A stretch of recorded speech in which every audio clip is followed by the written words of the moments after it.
Muy buenas tardes, mi nombre es Eli García. El día de hoy expondré acerca de la neuroanatomía, las bases conceptuales y científicas.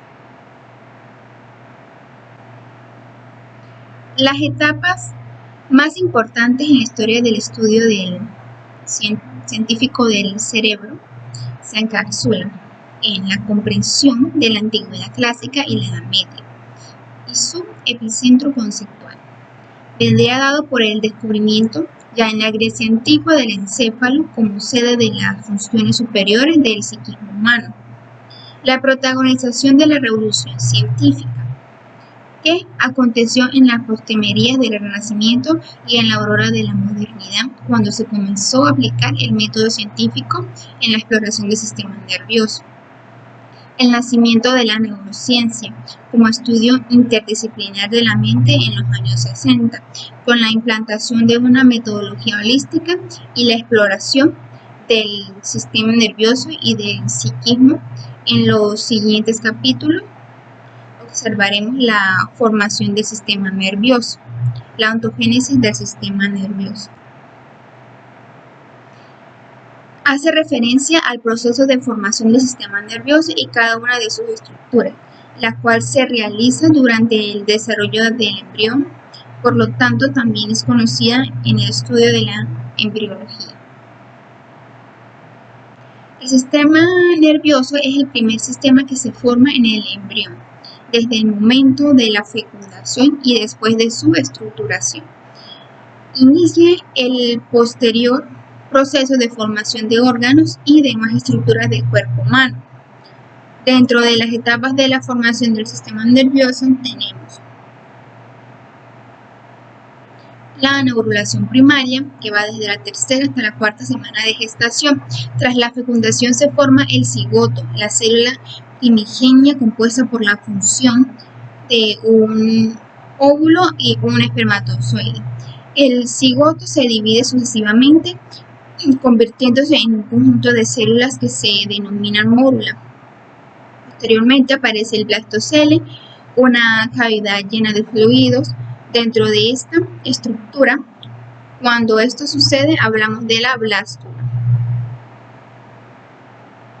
La blástula se divide en tres capas: el endodermo, el mesodermo y el ectodermo. Cada una de estas secciones dará lugar a distintas partes del organismo. El ectodermo es la más importante para el asunto que nos ocupa, puesto que a partir de este se desarrolla el sistema nervioso, tanto el central como el periférico. La neurulación primaria consiste en la proliferación de células nerviosas en la placa neural. Estas hacen que la placa se transforme en el tubo neural, un paso fundamental en el desarrollo del organismo de los seres humanos. La neurulación secundaria es el proceso que culmina la formación del tubo neural. Este no se debe a las señales enviadas por determinadas células, como sucede con la neurulación primaria, sino que se da como consecuencia del propio desarrollo del tubo neural. El desarrollo del prosencéfalo, que va desde el segundo al tercer mes de gestación. El prosencéfalo es una parte del cerebro primitivo que se localiza en la porción anterior del encéfalo.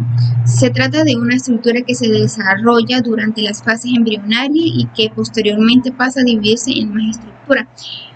El prosencéfalo resulta pues una estructura básica para entender el desarrollo del cerebro humano. Durante el desarrollo del embrión, este se compone de tres estructuras principales: el prosencéfalo, el mesencéfalo y el rombencéfalo.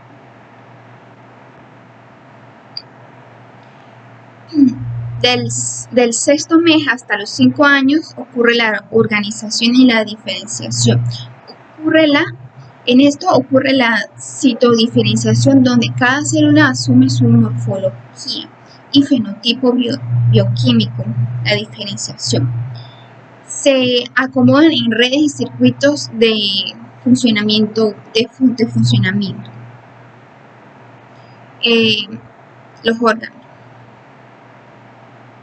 La organización. Durante el desarrollo se crean miles de tractos y vías que comunican diferentes partes del cerebro. Muchos de ellos se forman organizada y sistemática. Por eso se crean mapas tan precisos del cuerpo o un sensor en el cerebro. La etapa de la mielinización lleva el patrón del proximal distal. Se desarrollan los tractos sensoriales primero que los motores. La corteza motora comienza a mielinizarse al final del primer año. Las vías corticales se desarrollan más hasta los 5 años. Las partes del sistema nervioso central. Podemos dividir nuestro sistema nervioso en el sistema nervioso central y el sistema nervioso periférico. El sistema nervioso periférico se compone de todos los nervios que parten del sistema nervioso central y se extienden a lo largo del cuerpo. Por otro lado, el sistema nervioso central está formado por el encéfalo y la médula espinal.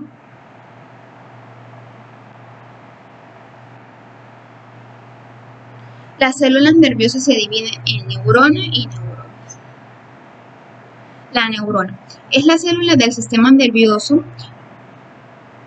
Poseen estructuras que ayudan a su proceso metabólico funcional. Tienen la capacidad de responder a los estímulos generando un impulso nervioso que se transmite a otra neurona a través de neurotransmisores, a un músculo o a una glándula. Cada interrelación de una neurona a otra se denomina sinapsis. Por lo tanto, todo proceso sensitivo, cognitivo y comportamental requiere de procesos sinápticos. Las principales partes de las neuronas son el cuerpo celular o el soma, contiene el núcleo retículo endoplasmático liso y rugoso que genera la sinapsis de proteínas. Las dendritas actúan como receptor de señales de otras células. El axón crece a partir del cono de arranque axónico. Transmite señales eléctricas llamadas potenciales de acción en la unidad conductora. Y las vainas de mielina son cubiertas de grasa que aseguran la velocidad del potencial de acción. Tenemos entre las neuronas, tenemos los tipos. Tenemos las neuronas unipolares, neuronas bipolares, las neuronas multipolares, las neuronas piramidales o células piramidales. Y tenemos a la neuroglia, que su función es dar soporte, estructura y consistencia al encéfalo. Separan o aíslan ciertas neuronas, producen mielina, recogen desechos neuronales muertos, mantienen la concentración de iones de potasio del líquido extracelular, forman capa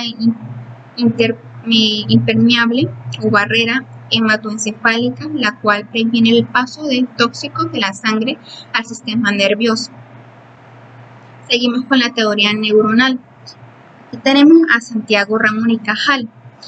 Es quien genera uno de los principales aportes en la neuroanatomía, ya que es él quien descubre que las neuronas son estructuras celulares separadas entre sí, que no poseen unión anatómica de una a otra, pero sí transmiten información.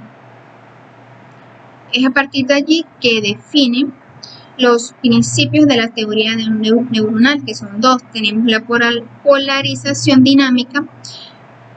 Las señales eléctricas fluyen en dirección predecible y constante y solo es una misma dirección. Siempre la información ingresa por las dendritas y sale por el axón. Y la segunda teoría sería la especificidad de conexiones, el cual plantea que no hay continuidad